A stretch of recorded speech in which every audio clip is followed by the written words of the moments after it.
Before 1906, narrative films did not move back and forth between actions in separate spaces. In most cases, one continuous action formed the whole story. The popular chase genre provides the best example. Here, an event triggers the chase, and the characters keep running through one shot after another until the culprit is caught. If a narrative involves several actions, the film would concentrate on one in its entirety and then move on to the next. One of the earliest known cases where the action cuts back and forth between locales with at least 2 shots in each place occurs in the 100-to-1 shot. The situation is a last-minute race to pay the mortgage before the landlord evicts a family. The last 4 shots show the hero speeding toward and arriving at the house. Presumably, the filmmakers hoped that when cutting moved back and forth between 2 different spaces, the spectator would understand that the actions were taking place simultaneously. Early intercutting, also known as parallel editing and cross-cutting, could be used for actions other than rescues.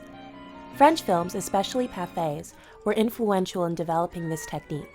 A clever chase film of 1907, The Runaway Horse, for example, shows a cart horse eating a bag of oats outside a shop while his driver delivers laundry inside an apartment building. In the first shot, the horse is scrawny and the bag full. In the next shot, we see the driver inside the building. 4 more shots of the horse are interspersed with 6 of the driver inside. The filmmakers substituted successively more robust animals, so the cart horse seems to get fatter as the sack empties. By the end of the scene, the horse is very lively and a chase ensues.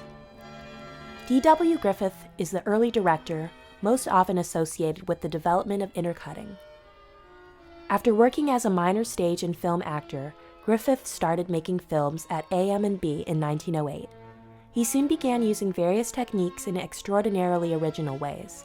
Despite the fact that filmmakers were not credited, viewers soon recognized that films from American Biograph, the name of the company assumed in 1909, were consistently among the best coming from American studios. Griffith was undoubtedly influenced by earlier films, including The Runaway Horse, but of all directors of the period, he explored the possibilities of intercutting most daringly. One of his most extended and suspenseful early uses of this technique came in The Lonely Villa. The plot involves thieves who lure a man away from his isolated country home by sending a false message. Griffith cuts among 3 story elements: the man, the thieves, and the family inside the house. Having car trouble, the man calls home and learns that thieves are breaking into a room where his wife and daughters are barricaded. He hires a wagon, and a series of shots continues to connect the husband's rescue group, the thieves, and the terrified family. In less than 15 minutes, The Lonely Villa presents over 50 shots, most of which are linked by intercutting. A contemporary reviewer describes the electrifying effect of the film's suspense sequence.